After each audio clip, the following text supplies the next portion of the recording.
Not just shrapnel, it's shrapnel and headshot and Mask of Madness being really amazing. I mean, Mask of Madness hasn't really changed very much in a while, but people are really starting to value just how much damage it does, especially if you can.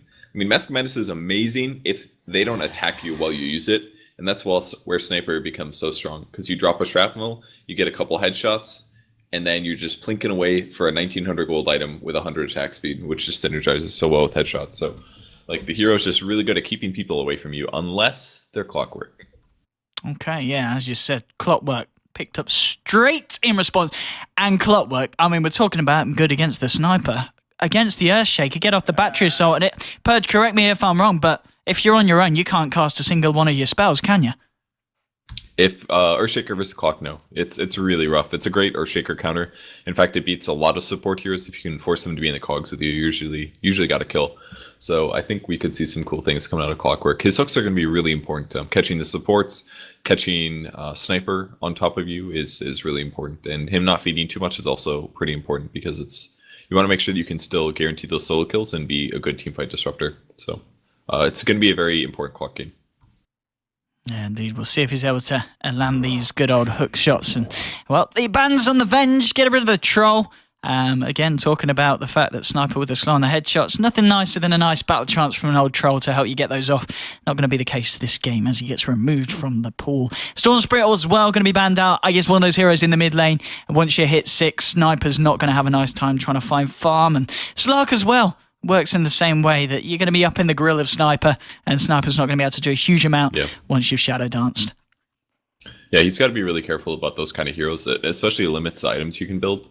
Like I said about Mask of Madness, it works best if they're not attacking you, but if they can gap close like a Storm and a Slark can, then the item stops being useful, and then it forces you to adjust your item a little bit, and it's maybe not as strong. I do kind of like Sniper versus Chen, though. It's going to allow them to do a lot of damage to the creeps and slow them down. They'll be harder to use, but as long as they have auras, I think they'll still be able to kick out some helpfulness from Chen attack speed, maybe some damage auras. Armor is really good as well against Sniper, so I'd like to see stuff like that. And then Cloud9 surprisingly banning the pushing heroes, which I kind of confuses me slightly, because it might have been good for Cloud9, but I guess they're not expecting it to draft it themselves. They're more worried about scary faces, going for more cheese stuff, damage auras, troll attack speed, all that good stuff. So especially with Sniper, I think that would be... I don't think I've ever seen that combo actually in a pub game, Sniper with troll. I always see like troll with other carries, but I imagine Sniper with troll ulti would be just stupidly scary. So I think it's a smart ban here by Cloud9. Indeed. Look at Cloud9, how they played in the last game. I mean, already a hero. I mean, the PL, actually, I guess there's an Earthshaker. That's always an issue. Well, and actually, now with Disruptor, you definitely don't want to be picking PL into that. So now with the Disruptor, they're starting to form a little bit of a team fight, with the sense of the Earthshaker as well, manning up, and Disruptor picking it up as the third pick. Do you think C9, how are they going to react to that? Do they suddenly need to be picking certain heroes that don't rely on certain escape mechanisms? They're going to pick the Rubik in response. I guess that's pretty good when there's a Disruptor and Earthshaker in the game, isn't it? Yeah, it's going to be good there. I don't know what they're going to go for their last pick, though. 2 supports, they need an off lane, and they need a... Do you think Sniper's going to be mid? Probably Sniper mid. People are still doing that, right? So. Yeah, I think, just the fact with the Shrapnel, you're able to zone someone out the lane so nicely, and really control how well they're able to farm. And I think as well, that's why they banned out this Storm as well, just for the fact that Storm against the Sniper can do fairly well once he gets to level 6, but at the start, Sniper should be able to deal with the Storm. Yeah, you can solo kill Storm many times when you're playing Sniper versus Storm. If you just get 1 or 2 lucky headshots during the shrapnel chase, well, you still have a lot of shrapnels, you can easily get a kill. It gets a little tricky once you go high ground, but in most cases, Sniper can definitely kill the Storm first if you're playing correctly. So I kind of like Sniper versus Storm, because it's like a balanced matchup, but you can win the lane, but he wins late game if he gets 2 ahead. But it's definitely not something you want to chance the game on, because if the Storm does get ahead, then your Sniper is just shut down for the rest of the game, and your OP pick in the first phase is just not doing anything. Yeah, I think, in terms of picking heroes against the Sniper, they've got to be careful, because The sniper, I mean, we look at the clockwork, they've got the Rubik as well. Obviously very nice with the clockwork, being able to catch someone in the cogs, lift them up, get them on the outside, force them in the direction you want to try and take the fight on. Bristleback now picked up as your 4th pick, and with a sniper, a hero that you don't want to be getting in the face of someone, you get someone like the Bristleback on the front lines, charging headfirst in there. Anyone wants to try and take a fight on the Bristle, you got Disruptor backing him up, you got Earthshaker throwing in the fishes and looking for the jump in as well, and also with the Nasal Goo, giving a lot of chance to chase heroes down, and that's going to be an issue as well for the Chen army. Once the Quill Sprays are coming out, Chen's going to have to get the hell out of there with his gang. Yeah, they're fairly tanky, so they'll survive by quite a bit. And Chen has gotten some buffs to the overall amount that he gives his creeps with this Holy Persuasion. But I just really like the Scary Faces drafts. Both games, they've been really good, I feel.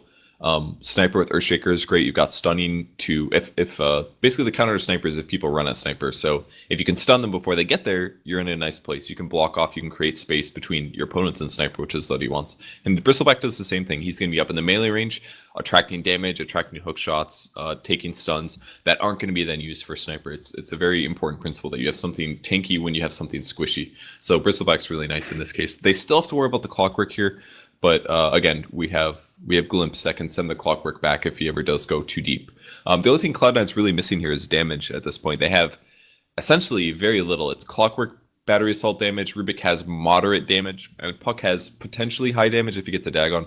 But they need a carry that's going to hit really hard. So Naga is going to be the ban, actually, which is a little interesting. I haven't seen anybody pick Naga in a bit, but the last pick is going to be for Eternal Envy here, and we'll see what it does.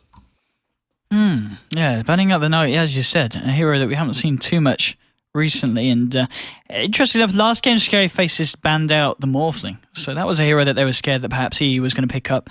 And maybe a Morphling in this game wouldn't be too awful, I guess. Obviously, the Bristleback, not good. Great. It's not good against Disruptor is the issue. Because that hero silences and can cancel his mobility that he uses to escape. It could be picked, though. It's okay versus Sniper, I would say. If you can get on top of Sniper, you'll probably have more damage than him. But once you're on top of him, you're screwed, unless you have an ulti set up. So I wouldn't say Morphling is the best hero for Cloud9's favor here. Maybe there's something better, but I'm not sure. Yeah, and last 10 seconds now for SFC. What they're going to pick up now is their final pick. They still need that mid hero, and they're going to go for the Zeus. Okay, I mean, what would you think about that, picking that up at this stage against the lineup of Cloud9? Lightning synergy, man. Pretty good. Now, more importantly, that you can disable Blink Daggers with Static Field. It's very common. The range on Static Field is 1200, so whenever you cast a spell, anybody in that range is going to take damage. So that part's kind of cool. Versus a Puck, I would say Zeus is okay because you can guarantee land your disables. He'll phase shift them sometimes, but you just time your abilities a bit after. As long as you're targeting him directly, you will hit him. So the downside is that if he gets silenced, Zeus is a bit limited, but I feel like Zeus is going to be fine in the lane.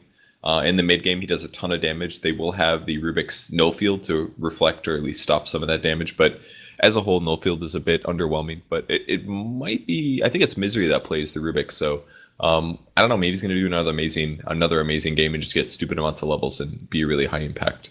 I'm not quite sure yet, but I think Zeus is okay. It's good damage. It's really good at reducing the HP that Chen creeps. That's really important. Static Field does a percentage of your total HP, so things with high HP will take a lot of damage from it. So good against Chen. Overall good damage. He's got to be careful about Clockwork, but if he gets a 4-staff or something, he'll be fine. So I really like the Scary Faces draft. I think they're drafting really good. Just in the last game, C9 outplayed them. We'll see if something repeats like that.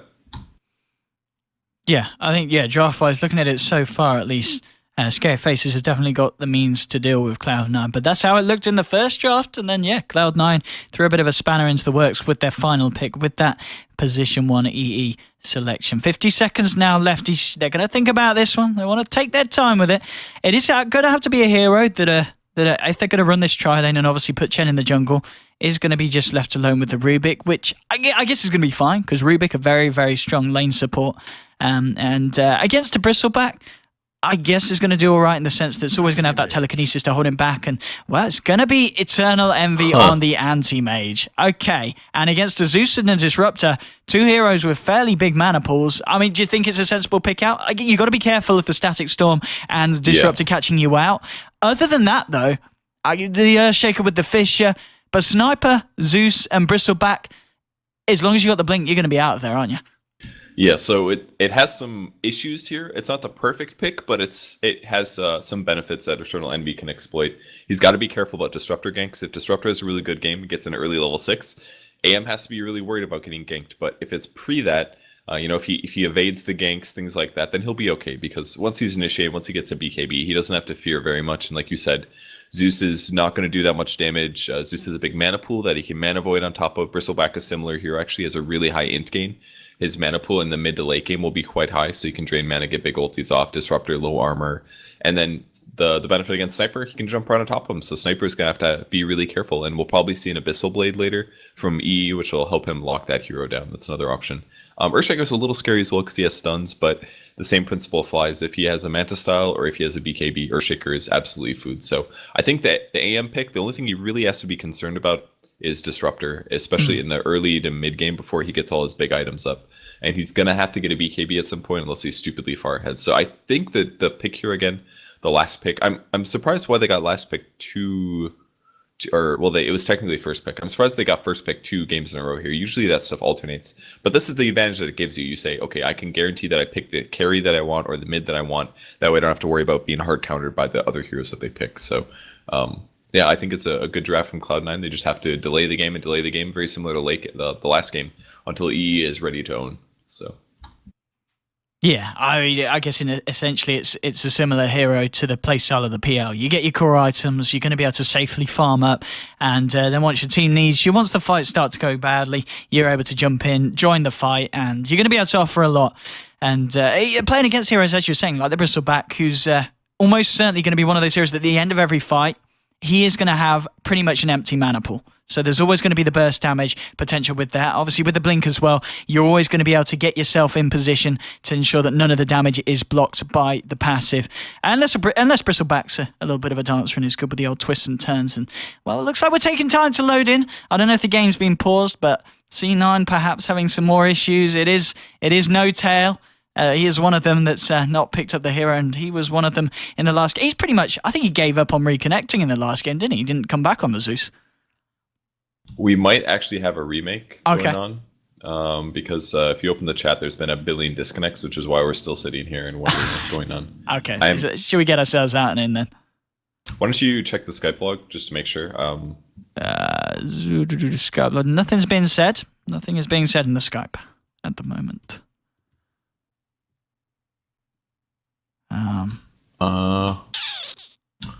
I'm gonna assume that there was a remake. Yeah, you gonna DC? I'm gonna go.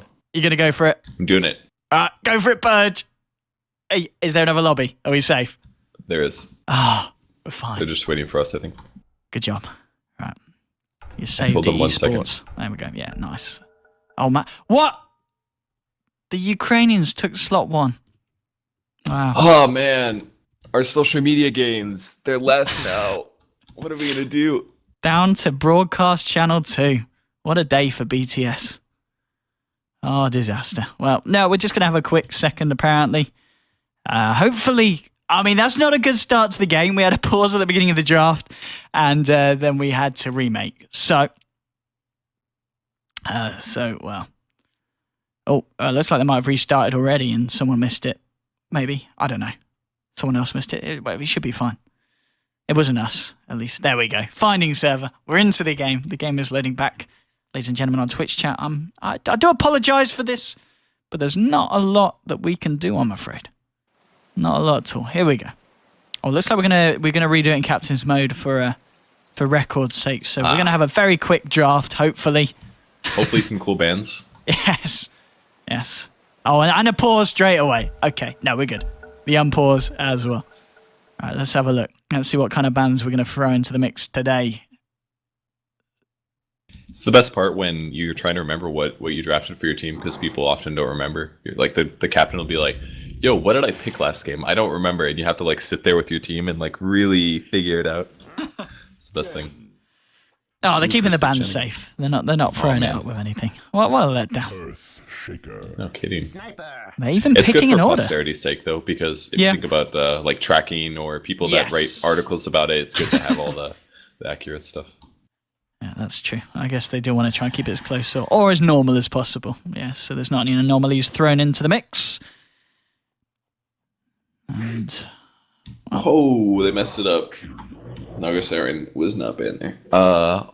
Is Naga Siren in one other hero? Man, I don't even remember. My brain is not good for remembering they're these definitely kinds of doing it things. in a different order, definitely. Was Venge even banned out by Cloud9? Did they ban the Venge?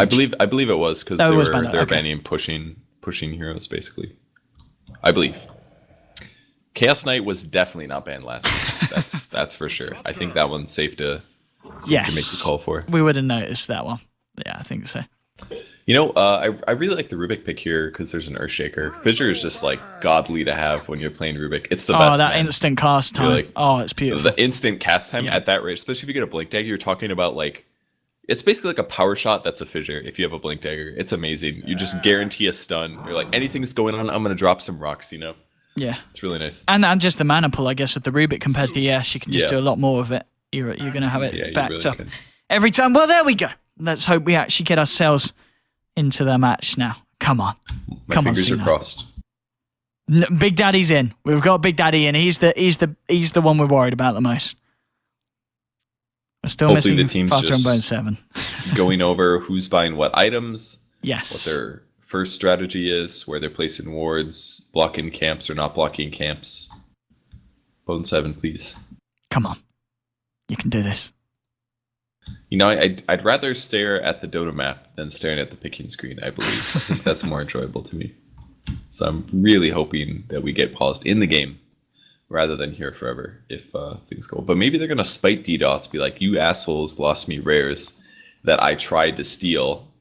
Therefore, I'm going to ruin your life. Maybe that's what's happening. Maybe there was some like DDoS that failed like 3 months ago or 8 months ago, and now they're just on a tirade. Maybe. Here's a Purge, pick, though. They're moving. They're all do you know moving. something that we don't? I mean, Purge here with the It's me the whole the time, inside guys. information. Why It's do you all guys think I Purge. stopped casting? Purge in his botnet. Disgusting. That's what he does with all the tutorial money. Builds up this massive army of computers to take down competitive games. But anyway, we're into the match. Let's see what we've got going on. C9 versus SFC. This is the second game of the best of three. C9 going into it with a 1-game lead.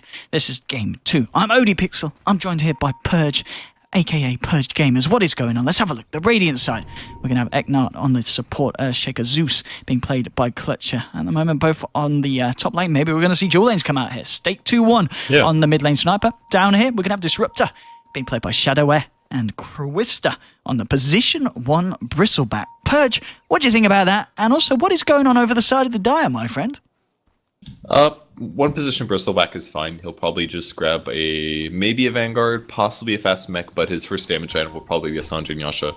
And it's actually not bad. Bristol's a decent carry, actually, because Warpath really increases the amount of right-click damage that you do. So as long as you have decent mobility, you can chase people down. You're actually hitting quite hard. It's going to be a little tough dealing with Clockwork Cogs in the fight, but I think it'll be okay. Okay, and well, talking about the Clockwork, there's going to be a little bit of a scuffle here at the bottom rune. A few taps He's on got the to back. back out. Yeah. Got to worry about the cogs. He doesn't want to get shot up to a cliff somewhere, and then that'll force him to use at least 2 tangos, and that's actually a lot of damage if you think about how much regen that would have been. So just let him get the bounty. It's a little bit safer. They're actually doing dual lanes here. Maybe. We'll see what the Earthshaker does. At first he blocked the top camp, I assume, or the top push, which is going to guarantee Zeus gets more experience. And now it looks like he will go back up there. So they're going to continue to keep the waves close to Zeus. It'll guarantee him some levels, and he can just spam out the waves. It'll hurt E's farm just a little bit, but more importantly, get levels and gold for the Zeus. Yeah, so it's an interesting kind of turnaround here, and yeah, trying to harm E's farm. I mean, looking at their draft and looking at things, unlucky there with a Fissure. Maybe really been close. able He to could have do died a bit there. more. Yeah, I mean, the trap was there, connected with the wall. He went for it, Eknart, but he just didn't get it. I don't think the Zeus could kill him 1v1, but it could have hurt a lot of regen from Misery, so it would have been a good move if possible. Let's see what No Tail's doing. Looks like he's picking up a little bit of stacks here. He's got a Centaur, which isn't the best farming creep, but he will be able to clear these, and he's not getting Mud Golems, which is not too bad for him. So probably just farm for now. We'll see if he ganks later. He does not have a smoke yet, so maybe not a gank for a while. Yeah, mid lane, looking at the puck versus the snipers so far. SFC State 21 with a little bit of a lead, and this is going to be able to continue to be very annoying to play against with the odd shrapnel and the headshots coming out, of course, in the jungle. Shadow, we're trying to zone out Bone 7, who's actually kind of left the lane for the time being, and maybe he's going to hang around for the 2-minute rune, but that's quite a fair bit of time that he's out of lane for here. Yeah, he was messing up the pull, actually. So he accomplished a decent amount. Got one of those range creeps. Look at the range creep stack now, because it ran back to the camp. So he's going to be able to guarantee that he gets experience at the tower now, because there's no way that Quista here can stop the range creep. So he's going to grab the rune, and then he's going to go shift over to the tower to get some more levels. Grabs a haste rune. Might be able to get a kill with this. He doesn't have battery salt, though. This is the issue. He won't be able to dive the sniper as well as he might want to, so I think he's just going to have to go back. He's actually really sitting on this, maybe waiting for Fada to come get it. Finally gets it. I'm surprised he waited so long. Maybe he's looking for an opportunity mid to potentially swing up and get a kill. Yeah, perhaps. I mean, he's going to come in and give a little bit of a slap to Quista. And he's going to have this creep wave here to clear out in his own safety. And looking at the CS so far, Quista and EE keeping pretty much toe-and-toe. Eternal Envy getting caught by a Fissure. Blink actually not available for 7 seconds here. Could be in a bit of trouble. He's going to take a fair bit of damage. 4 seconds to the Blink. EE, he's going to eat his way through the tree line. Has got the Blink now again, but that was a bit of a close call there for Eternal Envy. Yeah, they're doing a great job considering their heroes here. Ooh, he's going to go for the Fissure. Will he be able to catch E? Here comes. Oh! Ooh, the lift. Throws him back. Will he still Fissure? He will. He gets him. Oh my god. Wow, the game sense. He knew exactly where he was going to be hanging around. I guess just knew that he wouldn't be going back to base and would be looking to hang around for the XP in lane. And what a first blood purge. Yeah, no kidding. If EE would have been a little bit more scared there, he could have tangoed a little bit closer into the trees and maybe survived there, but that was just really good game sense from the Earthshaker, and definitely worth the clarity to chance that kill. Because now he's first blood of the enemy carry. That hurts EE's farm. That gives him a big advantage. Like, look at his gold now. He's 739 gold as a support Earthshaker is level 3 from that. He's going to be able to get Arcanes or Soul Ring stupidly fast and just move around the map, fissuring every time it's off cooldown, more or less. Oh, like, wow. Really big advantage going to Earthshaker here. I mean, the fact that, as well, EE was kind of playing a bit of a poker face there in the sense that they knew that the Earthshaker was going to attempt the Fissure because the telekinesis caught out the first one. And maybe that was the cue for EE to get out of there. But he didn't, and maybe just hoping that Earthshaker would give up and think, oh, okay, no, he's gone. But yeah, just outplaying him there. Really, really well done. And yeah, as you said, if they do get the mana boots online, when 200 gold fairly shortly on Eknart, the Zeus spam is going to be pretty real, along with the Fissures, and it's going to be even harder for EE to farm, isn't it? Yeah, it's a double the mana. It not only gives Earthshaker mana, but it gives a little bit extra to Zeus. So you're right, Zeus will be able to cast more spells. It's going to lower E's HP a little bit faster. It'll be a big issue if he gets Arcanes. I mean, there's also the chance as well that he's going to Mega Greed and be like, I'm going to get a Blink Dagger stupidly fast. But I think this might be the right game to get a fast Arcane Boots. Or Soul Ring. Maybe Soul Ring's the right item, actually, against an Anti-Mage, because then your max mana pool is lower. Okay. So the AM ulti won't do as much. So maybe it's a Soul Ring game instead. Hard to say. Yeah, I mean, I guess either way, with the Soul Ring picked up, the spam's going to still be real because Zeus himself has also got the Soul Ring complete. Just needs to get that recipe out to him in the lane. And mid lane still, Sniper starting to break away from Fata. 15 against the 10 CS of the Puck. I mean, I guess in terms of farming, the Sniper's going to come out on top. In terms of getting a kill, Puck could try and catch the Sniper out, couldn't he? Yeah, it could go both ways, though. I mean, if Fada makes a mistake, he could also die. So, but Fada's a very good puck player. I doubt that he'll die. It's possible, but like if he uses his orb to farm, and then the sniper says, "Oh, it's time to go," then he goes on a Fada. All Fada has is a 0.75 second phase shift, which is very, very little.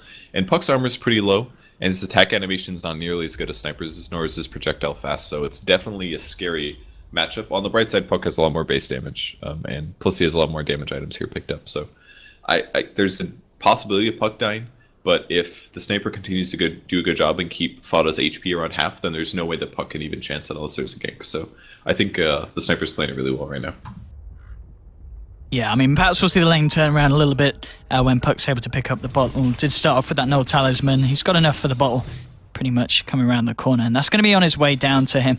And yeah, maybe with the bottle we'll see him play a little bit more aggressive, try and zone Sniper back from the lane. And he will obviously be able to hold superior control of the runes as well, especially with Bone 7 rotating now and again to the bottom rune spot if Puck heads for the top one. C9 are going to be able to have that under their belt. And we're back underway. Big Daddy No Tail. Internet looks like a has been gank sorted. preparing. As soon as this large camp goes away, we'll probably see a All smoke up bottom lane. from him.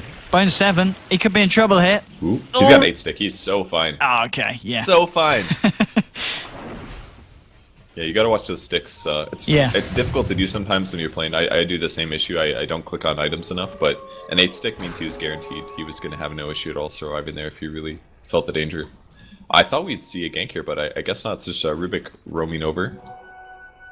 Gonna spot some bristleback illusions. Yeah, I mean, yeah, the side of SFC, they're going to be totally aware of this happening, so it's going to be hard for Rubik to really do anything. I guess, Dream Coil's not even online yet for Fata. He's only halfway through level 5. Maybe with the Dream Coil initiation, they could have hold Sniper in place for long enough to get the follow-up telekinesis. Top lane, though, Misery and Daddy, they're going to try something here.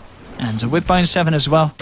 Seeing if you can perhaps get a cogs onto this bristleback, and there we go. There's your cogs. Telekinesis, it is available. It's going to pick up Bristle, toss him onto their side of the cogs. The cogs are actually gone, but it doesn't matter. There's your troll trap. There's the right clicks, and Chen going to be able to find the last touch there. And nice rotation at the end of the day from Misery and Big Daddy, and perhaps one that SFC weren't aware of after they saw Rubik in the mid lane. Yeah, and a really interesting skill build on Big Daddy here. If you take a look at his skill build, he went 1-1-2. He actually grabbed an early level penitence. Nobody's grabbing this skill right now. They're still maxing Test of Faith. But it's actually a pretty good value point. If you look at the scaling here, you're getting 14 of the 26% of the bonus damage coming from this skill. So an interesting skill build here. But I think there's some value in this. If you're just going for the bonus damage, 14% is not terrible for one skill point. So he'll probably leave this at 1, I'm guessing, in the max out Test of Faith. Oh, bottom lane. Bone 7. He hasn't got those stick charges this time, and that's going to be a kill there for Quista. Just giving the old rundown. And nice kill indeed, 245 gold going towards the Bristle. He's hit level 6 now as well. And Clock's still sitting on level 5. Dead, though. Oh yeah, here comes the wraparound. Misery and Big Daddy, they want to try and find a kill in return. Down goes the party ring, and maybe Quista can turn it around. He's taking a fair bit of damage from the creeps from Big Daddy, and Quista now in trouble. Can he stay alive long enough to see the kill onto Misery? Yes, he can. He has got a bolt charge as well, and here's the TP in from Clutcher. He's come to help out, and Big Daddy, he finds the kill onto Bristleback. That's a double kill there for Big Daddy No Tail. And Bone 7, he's got a hook shot as well. He should be able to find the kill on Clutcher. There's the hook shot. There's your cogs. And that's going to be a dead Zeus. And all in all, a bit of a messy team fight of such. I think it ended up being a 3-for-2 trade, wasn't it? Let's have a look. Yeah, 3-for-2. 3-for-2. According to the fight recap, at least. It can be a bit hit and miss. Okay. Yeah, that was great, I think. Really good fight there for C9. Really big on No Tail to get the kill before he got picked off. I thought he was super dead, but grabbed the Bristleback kill, so he got extra experience there. That actually put him almost to level 6 as well. That's the important part. So rather than coming to gank here and not getting experience out of this, he gets a bunch of kills, and he's able to almost hit 6. Oh, mid lane. So really nice play. Talking about a bunch of kills. Stay. He tries to go for Fata, but the ball charge in the face shift. Fata's going to live. And Misery does help them pick down the sniper. Oh, Misery! He walks next to Puck with the Thunder Strike and ends up killing him. Static Storm comes down. Shadowware, it's the double kills of the supports this game as Disruptor, shortly after Big Daddy on the Gen finds one.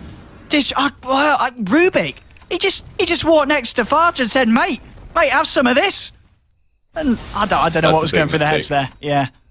It's hard to think about that. It's very rare that a level 1 Thunderstrike, and it's always level 1 at this point, will be that big of a threat. You don't think about it in terms of the AoE damage, but a bit of a mistake there, absent-mindedness coming out of Misery, and it results in Puck dying, and then that experience boost that he got from the Puck kill got him level 6, which guaranteed the Misery. Top lane, Quista, here comes the gang. Big Daddy says, we're ready for you, my friend. There's the telekinesis. Quista, maybe thinking he could have found a kill onto Misery. They managed to bait him in, get the Bristleback playing aggressive, but the wraparounds there, and EE as well, just managed to find that kill using the ultimate, and that's going to help him on his way to the Battle Fury. And second CS on the board as well. Eternal Envy, he's not doing too bad 8 minutes in.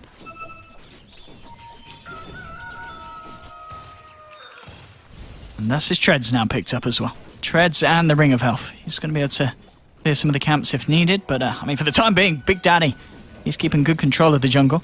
That's not going to be happening anytime soon. A Haste Rune is going to be bagseed up by the Puck. Oh no, we've got to pause.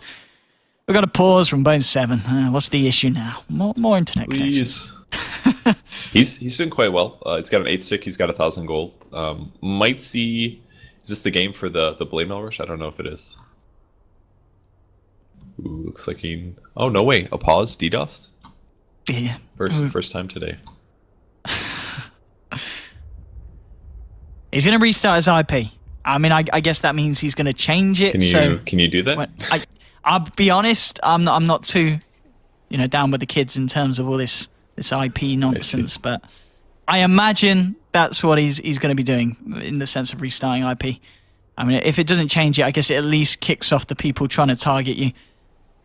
But I mean, C9 at the moment, they seem to be having a lot of trouble with whatever's going on. Yeah, it's not getting any better, that's for sure. they're playing pretty well though. 6-6 right now. I feel like their laning setup wasn't nearly as great as it was in the last game, and Earthshaker especially makes that tough because it guarantees your offlane is going to get so much experience. So you can't just shut them down with good tri-lane principles. They're pretty much guaranteed to get the levels in the farm that they want.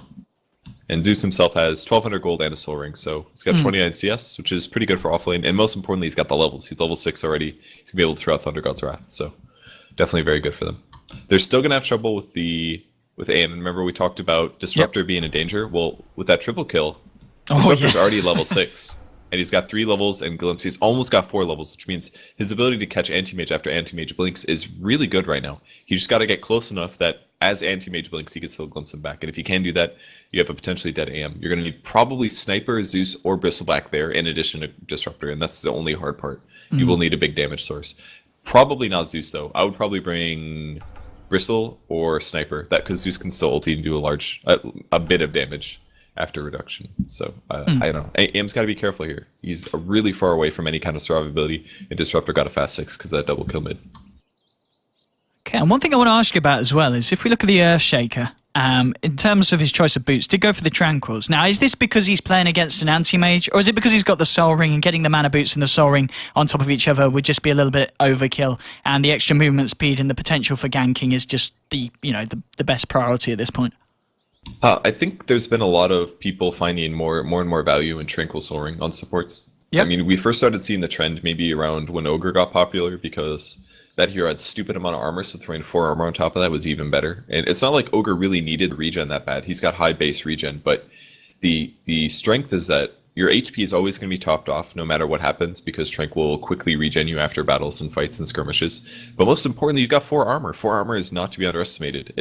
It's not that expensive. It's an easy boot upgrade, and especially in Earthshaker's example here, again, he doesn't have to worry about max HP issues. AM can't just ulti his team for a huge amount of damage. The amount of mana that you gain from Soul Ring over time is actually far superior to a Arcane Boots. Arcane Boots only gives you 100 mana every 60 or 55 seconds or whatever. Soul Ring gives you 150 every 30. It's like 3 times the mana actually if you do the math on that. Not to mention it gives you HP regen. Downside is it's an item slot, but if you get Tranquils anyways, you're survivable, you've got HP regen. It covers a lot of different bases that Arcane's doesn't. I think for new players, Arcane's is far easier, but for a high-skilled player that's casted a lot more spells, Soul Ring can really give you a lot more benefit, and the Tranquils, the 4 armor makes you so much harder to kill for the enemy carry.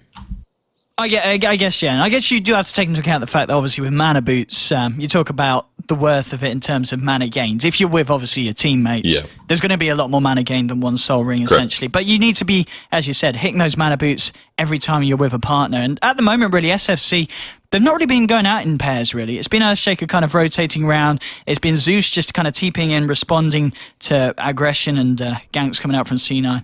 So, yeah, I think, the Soul Ring Tranquils, it certainly makes sense. And, the armor's going to be very nice, of course, from Big Daddy coming in with the creep army, with all those the physical damage coming in at this point of the game against a hero like Earthshaker. And the pause still going on. Come on, 6-6, 8 minutes in.